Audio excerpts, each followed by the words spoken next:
what a weekend it was in the NBA. We will start, excuse me, with the Knicks taking on the Indiana Pacers, and we'll have more time to talk about the Pacers as the week goes on. Sorry about that. But I want to talk about the Knicks, because I admittedly just fell in love with this team as the season went on, and it does, sorry, I'm apparently very choked up about it. It does feel a little oversimplistic to just say, they were worn down. But by the end, no Brunson, no Randall, no OG, no Bogdanovich, and no Robinson with a limited heart is really, really difficult to come back from. It just ends up being too many minutes for Burks, too many minutes for McBride in big situations, and eventually that toll is just too much to take. And the Knicks had incredible battle all season long, and it does feel like now they have laid a foundation for what could be a championship team. There are improvements that are needed, no question. I do think some of the talk about, the East is going to be a bit more difficult, so the Knicks need to really ramp things up. It's like, I don't know, like, Milwaukee might be better, but who else? Who's coming? Philadelphia will probably load up at some point. So, okay, there's another one that you have to keep up with a little bit. And they are behind the Celtics for sure. But I don't see much of a world where Cleveland's better next year. Orlando could be coming, but I think they have a ways to go to catch up to where the Knicks are now, and I do think the Knicks get better in the offseason. So I genuinely don't think that this is just going to be a one-hit wonder or anything like that for the Knicks. I think this is going to be a team that is going to be competitive in the Eastern Conference and competing for championships for a bit now. But they do need to get a little bit of help. And that should be coming in the offseason. But there's a foundation there. Like I said, Randall is an interesting piece, but when he is going, boy, is he good. Brunson is a star. Hart, OG, and DiVincenzo are all role-ish type players that you win with. So I think they have that foundation there. There just needs to be that one more thing, I think, that puts them over the top. And they really, like, I think they win this game if there's just, even if just OG can play. And man, did that look painful when he tried to play it out with the hamstring and he's just kind of hobbling around the whole court. But it was too much for guys who they didn't really trust. And I wonder if Tibbs, he probably won't, but I wonder if this is a time to kind of assess how Tibbs runs things and recognize, like, look, maybe we just ease up on the gas pedal a little bit and put in some more guys so that we trust more guys when it comes time for the postseason, even though a bunch of them, like, you lost basically a starting rotation by the time all was said and done. But I do think that there needs to be maybe get a few more players acclimated as the year goes along. But that's just me. But even with all the injuries, they got it close. At one point it was 22. They had worked it down to 15 by the half. And I thought at that point, like, man, this is really big that they were able to get this down to 15. And then it was 11. And then they were chipping away. And now all of a sudden it's a 7-point game. And the pass is turned over. And Indy gets a bucket. Another steal, Indy gets another bucket, timeout, 5-second violation, bucket again, all of a sudden it's 15, and it's curtains, it's done, it's over.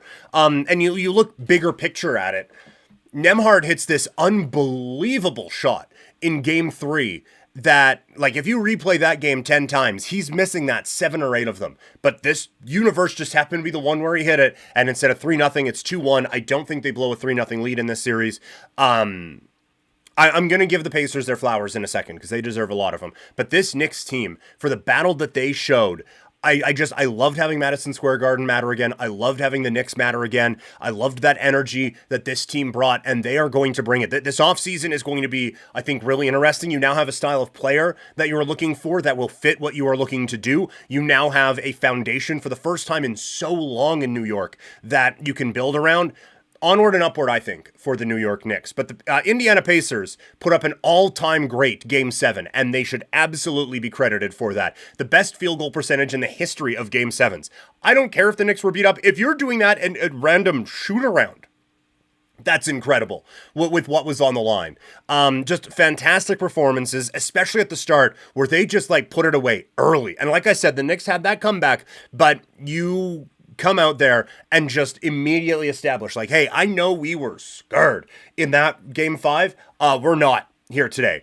this is a different team that you have to deal with now. And they let them know early that that was going to be the case. And specifically, it was Tyrese Halliburton who reminded everyone how good he was. A tremendous shooting performance, and he got it going again early on and established that rhythm and really put the pressure on the Knicks. And then OG goes out, and it felt like things started to mount on New York. But Halliburton really is the key for this team. And Zach Lowe said on his podcast today, if this series goes 6, that will be moderately surprising. If it goes 7, that'll be an incredible accomplishment for the Indiana Pacers. They are a gigantic underdog, and if they're going to have any hope, Halliburton needs to be one of the best players in this series, and he can be. He has dealt with a leg injury throughout the year, and that certainly has slowed him, but when he is going, this is a fantastic player that takes this team from good to great.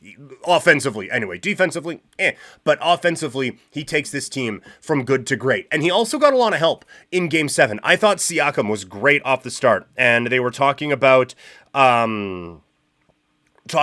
his championship experience with the Raptors and all of those sorts of things. But I thought he, again, especially early on, was a real problem. And as soon as OG went out, I thought it was really important that they got Siakam a couple of buckets, and that just gets the oh shit going in the Knicks. And again, got that ball rolling. And Miles Turner was awesome. From distance, he was helping out defensively. Like, he was the best version of himself in this game. And so when all of those pieces are clicking, this offense really is one of the best that we have seen in basketball. Like, you can get on it a little bit because the defense is basically non-existent at times. And it can feel a little bit gimmicky, especially in an era where offense is so easy to come by. But they really are one of the truly great offenses that we have seen of the last while. Like, it can just come from all angles at you. McConnell coming off of the bench, Nembhard can get going. Matherin's hurt in this series, but he can get going. They really do have an offense that can give you major problems. One more thing. This was an excellent coaching job by Rick Carlisle to get this team to regroup after they looked so overwhelmed in Game 5 is a really, really great coaching job. And I do feel like Rick Carlisle is one of the more underrated coaches that we have had in the NBA for what he is able to do. There was a stretch there where admittedly he was a little overrated, but this team is so different from what you would expect a Rick Carlisle team to do. He has meshed kind of morphed his coaching style to fit the type of team that he has, and he has done it beautifully. So that Game 7 was a dud. The other one was, then it wasn't, then it was, as the Minnesota Timberwolves upset the Denver Nuggets. Nay, stun the Denver Nuggets to pick up a victory. I didn't think this was going to happen. I just kind of thought the Nuggets were eventually going to be like, okay, championship medal and all of that. Here we go. But the Timberwolves were just undeniable. 54-24 run after being down by 20 to take a 10-point lead and never give it up. And the wild thing about it is that you did this without a really good Anthony Edwards shooting performance. I think 6 for 24. But what was really impressive about him is that he found other ways to help this team win. He was facilitating, he was at least drawing attention, and one of the biggest things that he did was he went on Murray for a little bit and shut him down, and then eventually that shot comes back in the big moments. But that is such a rare thing for some of the, especially so young at 22. Like, the shot's not falling, all right, this is just going to be a bad game. It's like, okay, the shot's not falling, what else can I do to get my team to win a Game 7 and get to the Western Conference Finals for just the second time in franchise history? That is special stuff from Anthony Edwards. And again, the supporting cast kind of helped out as well. Rudy Gobert was about as good as you can ask of him, making wild turnaround fadeaway shots like Dirk Nowitzki. And obviously defensively doing what he does. I thought it was a really, really good Cat game. Even with the fouls, I thought Karl Anthony Towns had a really, really strong game. And then Naz Reid was just brilliant coming off of the bench for the Timberwolves and gave them that spark that they always feed off of. And it now sets up such an intriguing matchup in the West Final. I would imagine Ant is going to want a little bit of that Luka. And then the size, like Gafford, has been a great acquisition for this team and likely has stepped up in a big time way for them as well. But do they have the size to be able to combat that? And this defense is going to throw everything they have at Luka. This needs to be a good Kyrie series, and I think you're going to need to see, like, PJ Washington is going to need to step up as well. But this is going to be such a fun chess match for 4 to 7 games. I cannot wait for it. We do have to pour one out for the Denver Nuggets, who just didn't quite have enough to break on through. Aaron Gordon didn't really have it at all this series. MPJ went really quiet, and there's obviously a lot going on with his family right now. And then with Murray being shut down on Edwards, it was just, that was it. And then Jokic, for a split second, lost that confidence there. And I think that was a real sign that Minnesota had won. When Jokic had it at the three-point line, he was open.